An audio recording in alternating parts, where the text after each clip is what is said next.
लूका रचित सुसमाचार अध्याय 9। 12 प्रेरितों का भेजा जाना। फिर उसने 12 को बुलाकर उन्हें सब दुष्टात्माओं और बीमारियों को दूर करने की सामर्थ्य और अधिकार दिया और उन्हें परमेश्वर के राज्य का प्रचार करने और बीमारों को अच्छा करने के लिए भेजा। उसने उनसे कहा, मार्ग के लिए कुछ ना लेना, ना तो लाठी, ना झोली, ना रोटी, ना रुपये और ना दो कुर्ते। जिस किसी के घर में तुम उतरो वहीं रहो और वहीं से विदा हो। जो कोई तुम्हें ग्रहण ना करे, उस नगर से निकलते हुए अपने पाँव की धूल झाड़ लो कि उन पर गवाही हो। अतः वे निकलकर गांव-गांव सुसमाचार सुनाते और हर कहीं लोगों को चंगा करते हुए फिरते रहे। हेरोदेस की उलझन। देश के चौथाई का राजा हेरोदेस यह सब सुनकर घबरा गया, क्योंकि कुछ ने कहा कि यूहन्ना मरे हुओं में से जी उठा है, और कुछ ने यह कि एलिय्याह दिखाई दिया है, और औरों ने यह कि पुराने भविष्यद्वक्ताओं में से कोई जी उठा है।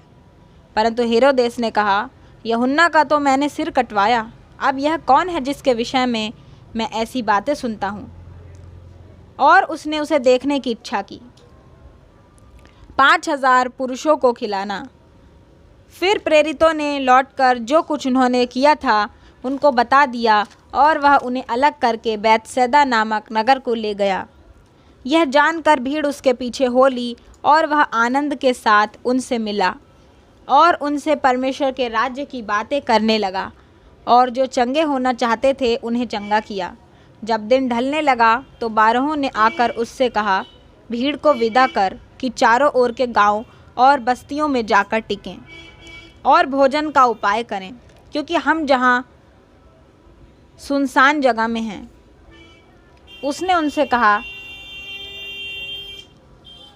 तुम ही उन्हें खाने को दो। उन्होंने कहा, हमारे पास 5 रोटी और 2 मछलियों को छोड़ और कुछ नहीं, परंतु हाँ, यदि हम जाकर इन सब लोगों के लिए भोजन मोल लें तो हो सकता है। वे लोग तो 5000 पुरुषों के लगभग थे। तब उसने अपने चेलों से कहा, उन्हें 50-50 करके पाँति-पाँति बैठा दो। उन्होंने ऐसा ही किया और सबको बैठा दिया। तब उसने वे 5 रोटियां और 2 मछलियां ली और स्वर्ग की ओर देखकर धन्यवाद किया और तोड़ तोड़ कर चेलों को देता गया कि लोगों को परोसें। तब सब खाकर तृप्त हुए, और चेलों ने बचे हुए टुकड़ों से 12 टोकरियां भरकर उठाईं। पतरस का यीशु को मसीह स्वीकार करना। जब वह एकांत में प्रार्थना कर रहा था और चेले उसके साथ थे, तो उसने उनसे पूछा, लोग मुझे क्या कहते हैं? उन्होंने कहा, यूहन्ना बपतिस्मा देने वाला, और कोई एलिय्याह, और कोई यह कि पुराने भविष्यद्वक्ताओं में से कोई जी उठा है। उसने उनसे पूछा, परंतु तुम मुझे क्या कहते हो? पतरस ने उत्तर दिया, परमेश्वर का मसीह। तब उसने उन्हें चिताकर कहा कि यह किसी से ना कहना। अपनी मृत्यु के विषय यीशु की भविष्यवाणी। फिर उसने कहा, मनुष्य के पुत्र के लिए अवश्य है कि वह बहुत दुख उठाए, और पुरनिये और प्रधान याजक और शास्त्री उसे तुच्छ समझकर मार डालें, और वह तीसरे दिन जी उठे। यीशु के पीछे चलने का अर्थ। उसने सबसे कहा, यदि कोई मेरे पीछे आना चाहे तो अपने आप से इनकार करे और प्रतिदिन अपना क्रूस उठाए हुए मेरे पीछे हो ले। क्योंकि जो कोई अपना प्राण बचाना चाहेगा वह उसे खोएगा, परंतु जो कोई मेरे लिए अपना प्राण खोएगा वही उसे बचाएगा। यदि मनुष्य सारे जगत को प्राप्त करे और अपना प्राण खो दे या उसकी हानि उठाए, तो उसे क्या लाभ? जो कोई मुझसे और मेरी बातों से लजाएगा, मनुष्य का पुत्र भी जब अपनी और अपने पिता की और पवित्र स्वर्ग दूतों की महिमा सहित आएगा तो उससे लजाएगा। मैं तुमसे सच कहता हूँ कि जो कोई यहाँ खड़े हैं उनमें से कुछ ऐसे हैं कि जब तक परमेश्वर का राज्य ना देख लें तब तक मृत्यु का स्वाद ना चखेंगे। यीशु का रूपांतर। इन बातों के कोई 8 दिन के बाद वह पतरस, यूहन्ना और याकूब को साथ लेकर प्रार्थना करने के लिए पहाड़ पर गया।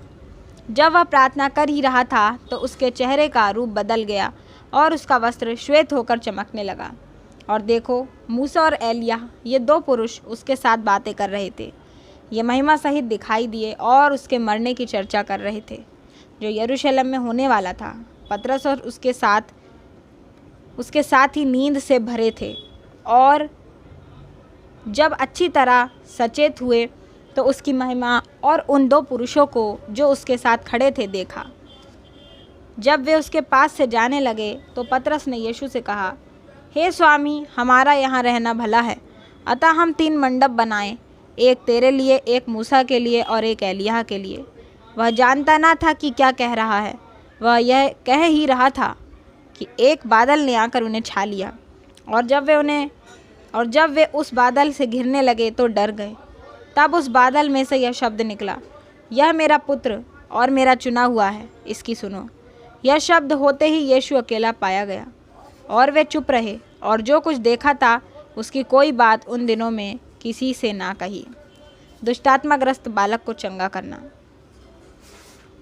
दूसरे दिन जब वे पहाड़ से उतरे तो एक बड़ी भीड़ उससे आ मिली और देखो, भीड़ में से एक मनुष्य ने चिल्ला कर कहा, हे गुरु, मैं तुझसे विनती करता हूँ कि मेरे पुत्र पर कृपा दृष्टि कर, क्योंकि वह मेरा एकलौता है और देख, एक दुष्टात्मा उसे पकड़ती है और वह एकाएक चिल्ला उठता है और वह उसे ऐसा मरोड़ती है कि वह मुँह में फेन भर लाता है और उसे कुचलकर कठिनाई से छोड़ती है। मैंने तेरे चेलों से विनती की कि उसे निकालें, परंतु वे ना निकाल सके। यीशु ने उत्तर दिया, हे अविश्वासी और हठीले लोगों, मैं कब तक तुम्हारे साथ रहूँगा और तुम्हारी सहूँगा? अपने पुत्र को यहाँ ले आ। वह आ ही रहा था कि दुष्टात्मा ने उसे पटक कर मरोड़ा, परंतु यीशु ने अशुद्ध आत्मा को डांटा और लड़के को अच्छा करके उसके पिता को सौंप दिया। तब सब लोग परमेश्वर के महासामर्थ्य से चकित हुए। अपनी मृत्यु के विषय यीशु की पुनः भविष्यवाणी। परंतु जब सब लोग उन सब कामों से जो वह करता था अचंभित थे, तो उसने अपने चेलों से कहा, तुम इन बातों पर कान दो, क्योंकि मनुष्य का पुत्र मनुष्य के हाथ में पकड़वाया जाने को है। परंतु वे इस बात को ना समझते थे और यह उनसे छिपी रही कि वे उसे जानने ना पाएं, और वे इस बात के विषय में उससे पूछने से डरते थे, सबसे बड़ा कौन? फिर उनमें यह विवाद होने लगा कि हम में से एक बड़ा कौन है। पर यीशु ने उनके मन का विचार जान लिया और एक बालक को लेकर अपने पास खड़ा किया और उनसे कहा, जो कोई मेरे नाम से इस बालक को ग्रहण करता है वह मुझे ग्रहण करता है, और जो कोई मुझे ग्रहण करता है वह मेरे भेजने वाले को ग्रहण करता है। क्योंकि जो तुम में सबसे छोटे से छोटा है वही बड़ा है। जो विरोध में नहीं वह पक्ष में है।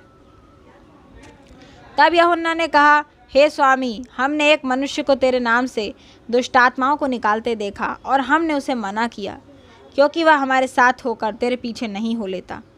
यीशु ने उससे कहा, उसे मना मत करो, क्योंकि जो तुम्हारे विरोध में नहीं वह तुम्हारी ओर है। सामरियों द्वारा यीशु का विरोध। जब उसके ऊपर उठाए जाने के दिन पूरे होने पर थे तो उसने यरूशलेम जाने का विचार दृढ़ किया। उसने अपने आगे दूत भेजे, वे सामरियों के एक गांव में गए और उसके लिए जगह तैयार करें। परंतु उन लोगों ने उसे उतरने ना दिया, क्योंकि वह यरूशलेम जा रहा था।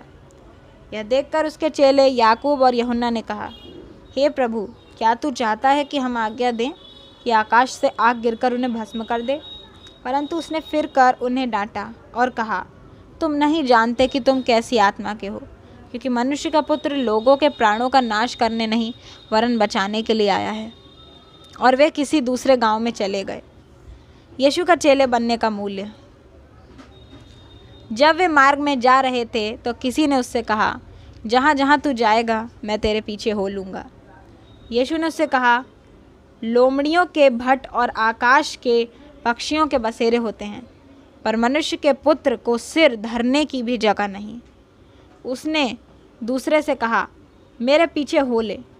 उसने कहा, हे प्रभु, मुझे पहले जाने दे कि अपने पिता को गाड़ दूं। उसने उससे कहा, मरे हुओं को अपने मुर्दे गाड़ने दे, पर तू जाकर परमेश्वर की राज्य की कथा सुना। और एक और ने भी कहा, हे प्रभु, मैं तेरे पीछे हो लूँगा, पर पहले मुझे जाने दे कि मैं अपने घर के लोगों से विदा ले आऊँ। यीशु ने उससे कहा, जो कोई अपना हाथ हल पर रखकर पीछे देखता है वह परमेश्वर के राज्य के योग्य नहीं। आमीन।